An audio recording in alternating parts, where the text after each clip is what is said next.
le respect et dans la sanctuarisation des questions yoo xam ne dañuy xam ne lii kat du lu war a nekk ay xiiroo ak ŋaayoo ci langue politique bi loolu war nañu mën a déggu mooy le sens du dialogue sur le système politique. Il y a une logique de rationalisation bi ci war a am. Il y a une logique de définition claire du statut de l'opposition pour ñu respecter ko. Parce que boo jëlee ki topp sama gannaaw qui est aujourd'hui le chef de l'opposition selon ñoom lu ñu waxoon avant ñuy ñëw parce que bu ñu waxee ne chef de l'opposition mais dañu waxoon ne non c'est celui qui est arrivé deuxième boobu ñun majoritaire nañu ba dialogue amoon na fi sax sam prédécesseur gëstu jox parole kenn ne ko chef de l'opposition kon suivant seen logique le chef de l'opposition aujourd'hui mooy ki ñëw sama gannaaw directement mais kooku lu mu am ci voix sénégalais yi ko votel ak boo cumuler les 46% de l'électorat yi voté wul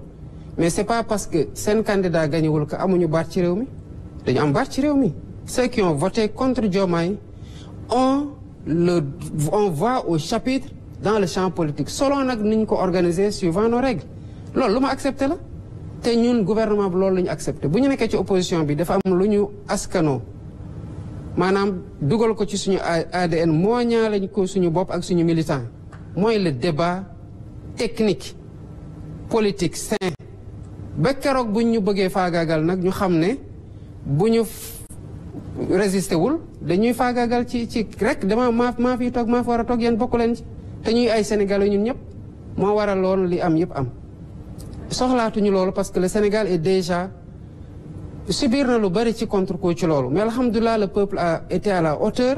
def na lu mu war a def ba fu mu toll nii woy wiñ ci am mooy woy gu rafet nañ ko sàmm te c'est le sens du dialogue auquel j'appelle le 28 mai am yaakaar que acteurs dinañ ci répondre sans suspicion avec le même niveau de responsabilité bi ñu leen ciy woowee. am na solo loolu monsieur le président toujours ci wàllum politique bi ma bàyyi Mohamed Diallo bu Senweb mu poser question am s'il vous plaît une question monsieur. Monsieur le président si wàllum réforme institutionnelle waxoon ngeen fi poste vice-président fan ngeen si toll ak renforcement des pouvoirs du premier ministre. Il y a une série de réformes parce que bi ñu jógee ci assises nationales yi assises sur la justice am na ay consensus yu bëri yoo xam ne partant de ce qui a été déjà fait comme travaux parce que nañu fàttali ko en 2013 il y a eu le rapport de la commission nationale de réforme des institutions commission boobu am na loo xamante ne digle woon nañu ko te bokkoon nañ ci lu ñu digle woon ñu gën a rééquilibrer les pouvoirs entre les différents pouvoirs waaye au sein du pouvoir exécutif loolu moo nekkoon l'idée de la vice-présidence ci buñ koy proposer ak ci niñ ko waroon fale les assises ont eu des consensus bu ñu paree dama ne balaa ñuy demaat ci yeneen assises il faut que ñu won ñi ñuy waxtaanal que nekkuñu di waxtaan rek di dugal ci tiroir yi parce que kon bu ñu leen woowee en mai 2025 du ñu sawar a ñëw ci laa jël un comité ad hoc teg ko le comité ad hoc a produit un texte sur la Cour constitutionnelle loi organique sur la Cour projet de loi organique sur la Cour constitutionnelle ak projet de révision de la Constitution ak yeneen projet de loi ak décret ñu ngi koy xoolaat di ci waxtaan sur la répartition des pouvoirs au sein de l'exécutif ak nu ñuy encadrer tous les pouvoirs gën a renforcer yeneen yi sous ce rapport-là les travaux se poursuivent te balaa muy yàgg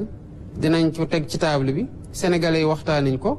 ñu déggoo ci voté ko et on migre vers un nouveau vers une nouvelle organisation institutionnelle kon li nga xamante ne digle woon nañu ko ñu ngi ñu ngi ciy avancé. référendum lay nekk wala. Je sais pas pour le moment. Il faut respecter, c'est une question par journaliste. On va passer chez Maïmouna pour la troisième et dernière question de ce volet. Maïmouna, jox naa la kàddu bi. Merci beaucoup. Monsieur le Président, dañuy wax ne quand la politique va, tout va bien. Relecture ak renégociation contrat yi sans respect de la clause de rendez-vous ak tension politique permanente bi dafay inquiéter la communauté des investisseurs. yaa ngi naan di nga asseoir un dialogue franc avec ton opposition te manque de confiance dafa xas ba am ndax ba ngay fixer la date des élections législatives da nga leen bett te xamoon nga ko depuis le mois de juillet du Conseil constitutionnel waxoon nga leen nañu continuer seeni travaux Premier ministre Ousmane Sonko dina ñëw def DPG ba waxtu ba jotee lu ni mel amul mu mel ni manque de confiance am na yaa ngi waajal révision projet de révision constitutionnelle est-ce que waxtaan bu sincère bu utile pour le pays dina am ndax di ngeen waxtaanee fondamentaux yi ndax projet bi day laal les clauses intangibles c'est-à-dire la forme républicaine de l'État ak la durée et le nombre de mandats est-ce que lii raam mu mel ni da ngeen am mébét laal ancien président de la République Macky Sall ak ay ñoñam ci gestion finance publique yi ak rapport Cour des comptes bi ak activités yi nga xam ne am na fi événements yi nga xam ne am na fi de 2021 à 2024 est-ce que loolu bokk na ci luy apaiser le climat politique ba mën a tax Sénégal investisseurs yi di fi buruxlu yaa ngi may fàttali suñu émission yi parce que da ngay jël lu bari wax ko après daf koy affirmation bu ma ci tontuwul rek day mel ni lu ma nangu la ba pare dégg naa la tamit keroog sa émission gi suñu gars yi nga naan quand le bâtiment va tout va ñëwati nga tey ne quand la politique va tout va mais bref d'abord bu ñu demee ci projet de waxtaan am na parce que waxtaan baa ngi jóge ci assise nationale ñëpp la ñu woo fii laa fekk la recommandation de la CNRI sur l'institution d'une cour constitutionnelle 2013 ba 2024 kenn appliqué wu ko demaat waxtaana ji waat ñu waxaat ko ma jël comité ne leen jëmal leen ko ñu def un projet de loi kon kii am na waxtaan am na waxtaan bi day continuer waxtaan bi day continuer parce que projet bu ñu tëgg nii ba ñu jox ma ko du projet boo xamante ne rek dem ciy waxtaan ak ñaar ñett ci sama langue dem yóbbu ko assemblée ñu majoritaire ñu voté ko wala ñu woote référendum puisque ñoo leen ëpp doole ñu dooraat leen constitution bi jàll non parce que loi bi gën ci loi mooy loi boo xamante ne nit ñi dañu ko nangu parce que associé nañu leen ci wala parce que boog jël na en charge seen aspiration ci lañ koy gën a yomb respecté donc waxtaan boo xoolee sama gouvernance de concertation la ba may woote assise di woote dialogue dara xewul ci réew mi parce que je crois aux vertus du dialogue en temps de paix fii nag liñ fi xamoon mooy dañuy créer problème yu rëy di woote dialogue wala sax yenn saa yi bu ñuy dialogue fekk na am na ku ñu kàmbal ba pare man nekkuma ci loolu rupture de confiance naka la mën a amee d'abord opposition man dama leen di comprendre des fois may seetaan télé kenn di wax dara ki ma nekkal di ma ne ko non mais en fait ñii ci réew mi lañ bokk te lii rek lañ ci am nag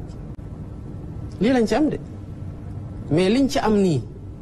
dañ leen koy nangul renforcer leen ci pour ñu mën ko exercer parce que même bu ñu d'accordul ak ñoom responsabilité la ci ñun ñu fexe ba ñoom seen xalaat ñu mën ko wax ci jàmm ci njekk ak ci teggin dara mën lañ ci bañ a fekk. Ma main restera toujours tendue envers l'opposition et envers toutes les parties prenantes ci réew mi parce que dañ ko bokk te mënuñu ko pàccu fokk ñu pencoo ko kon ci loolu laa nekk moo tax boo xoolee question yi may adressé par le dialogue mais am naa majorité bu tax ma kii de ma réformer de dem jàll assemblée nationale mu nekk loi ñu promulguer ko commencé ko appliquer ku ko wàcc yoon ñu def ma loolu je suis en train de discuter sur la renégociation des contrats Maïmouna am na lu xew récemment presse bi wax na ci benn cas de contrat yoo xam ne ñu ngi ko signé le 26 mars 2024 pour renouveler une convention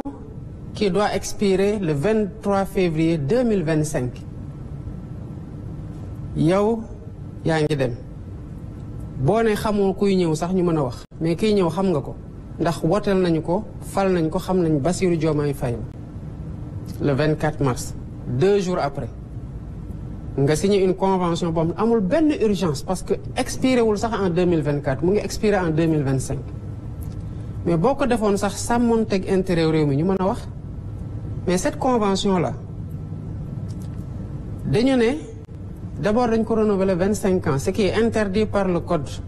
minier de l'UEMOA et par le code minier de 2016 bu ñu interne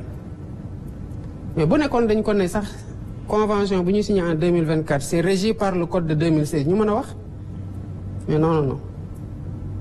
le code de 2016 boobu mu ngi doon abroger beneen code de 2003 qui lui-même abroge un code